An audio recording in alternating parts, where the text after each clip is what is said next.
একটা সময় নিয়মিতই প্রতিপক্ষের বিদ্রূপের মুখোমুখি হতে হতো বাংলাদেশকে। তবে এখন সময় বদলেছে, বড় সাফল্য না এলেও টাইগাররা সমীহ আদায় করে নিয়েছে।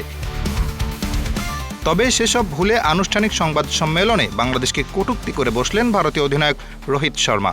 2 ম্যাচ সিরিজের প্রথম টেস্টে বৃহস্পতিবার চেন্নাইয়ে মুখোমুখি হবে বাংলাদেশ ভারত। সিরিজের প্রস্তুতি নিয়ে মঙ্গলবার সংবাদ সম্মেলনে কথা বলেছেন স্বাগতিক দলের অধিনায়ক রোহিত শর্মা। সেখানে তিনি প্রতিপক্ষকে এক প্রকার উপহাস করেছেন। তিনি জয়ের স্বপ্ন দেখাকে মজা হিসেবে আখ্যা দিয়েছেন রোহিত। পাকিস্তানকে সদ্যই তাদেরই ঘরের মাটিতে হোয়াইট ওয়াশ করে এসেছে বাংলাদেশ।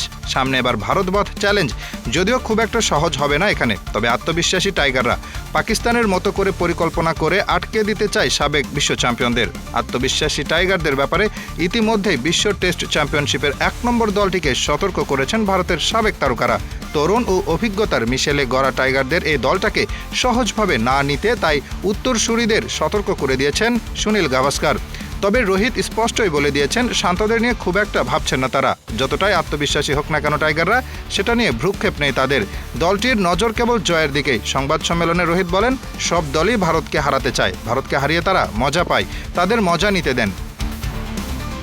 রোহিত আরও বলেন, কিভাবে তাদের হারাতে হবে আমাদের নজর সেদিকে। তারা আমাদের নিয়ে কি চিন্তা করে আর কি বলে সেটা নিয়ে আমরা চিন্তা করি না। যখন ইংল্যান্ড এখানে এসেছিল তারাও আমাদের নিয়ে অনেক কিছু বলেছিল, কিন্তু আমরা সেদিকে নজর দেইনি। আমাদের প্রয়োজন ভালো ফলাফল বের করে আনা এবং সেটাই আমাদের লক্ষ্য।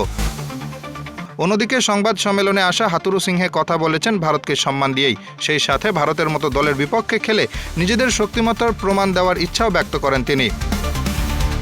Hasibur Rahman, Daily Our Bangladesh.